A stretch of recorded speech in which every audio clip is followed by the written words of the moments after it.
Hi நண்பா, இந்த ஒரு வீடியோவுல நடிகர் ரஜினி சார் நடிப்பில் வெளியாக உள்ள ஜெயிலர் 2 திரைப்படத்தோட ரிலீஸ் தேதி குறித்து ரொம்பவே முக்கியமான அப்டேட் வந்து பாத்தீங்கன்னா வெளியாகி இருக்குது. அதாவது ஜெயிலர் 2 திரைப்படத்தை ரிலீஸ் செய்வதில் படகுல குழப்பமாக வந்து பாத்தீங்கன்னா இருக்கிறாங்களாம். 2 தேதியை தற்பொழுது பிக்ஸ் பண்ணி வந்து வச்சிருக்கிறாங்க. இந்த 2 தேதியில் எந்த தேதியில் படத்தை வெளியிட திட்டமிடலாம் அப்படின்னு ஆலோசனை செய்து வருவதாக சொல்லப்படுகிறது. அந்த 2 தேதி என்ன அப்படின்றதையும், அது மட்டும் இல்லாம படம் எப்போது வெளியாக வாய்ப்பு இருக்கு அப்படின்றதையும் டீட்டெயிலாக வந்து பார்த்துடலாம். அதுக்கு முன்னாடி ஜெயிலர் 2 திரைப்படத்திற்கு யாரெல்லாம் ஈகராக வெயிட் பண்றீங்க அப்படின்றதையும், நீங்க யார் ஃபேன் அப்படின்றதையும் மறக்காம கமெண்ட் பண்ணுங்க. ஓகே அன்பா, வாங்க இன்னைக்கான வீடியோக்குள்ள போகலாம். ஓகே அன்பா, எல்லாருக்குமே தெரியும் ஜெயிலர் 2 திரைப்படத்தோட படப்பிடிப்பு முழுமையாக நிறைவடைந்து விட்டது. போஸ்ட் ப்ரொடக்ஷன் பணிகள் தற்பொழுது விறுவிறுப்பாக நடைபெற்று வருது. படத்தோட ரிலீஸ் தேதியை எதிர்பார்த்து ரசிகர்கள் அனைவருமே ஈகராக வந்து பாத்தீங்கன்னா வெயிட் பண்ணிட்டு இருக்காங்க.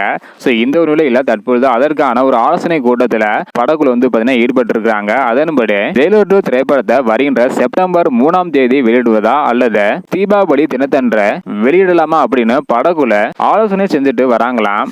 இந்த 2 தேதியில் தீபாவளி தினத்தில் வெளியிட்டால் நன்றாக இருக்கும் அப்படின்னு ரசிகர்கள் சொல்லிட்டு வராங்க. செப்டம்பர் 3 அல்லது தீபாவளி என 2 தேதியை பிக்ஸ் பண்ணி வைத்திருக்கிறாங்க. இதில் எந்த தேதியில் படத்தை வெளியிட நன்றாக இருக்கும் அப்படின்றத மறக்காம கமெண்ட் பண்ணுங்க. ஜெயிலர் பார்ட் 1 திரைப்படம் 600 கோடிக்கு மேல வசூல் செஞ்சிருந்தது. பார்ட் 2 எவ்வளவு கலெக்ஷன் பண்ணும் அப்படின்றத மறக்காம கமெண்ட் பண்ணுங்க. அடுத்தடுத்த வீடியோவில் மீட் பண்ணலாம் நண்பா. தேங்க்யூ.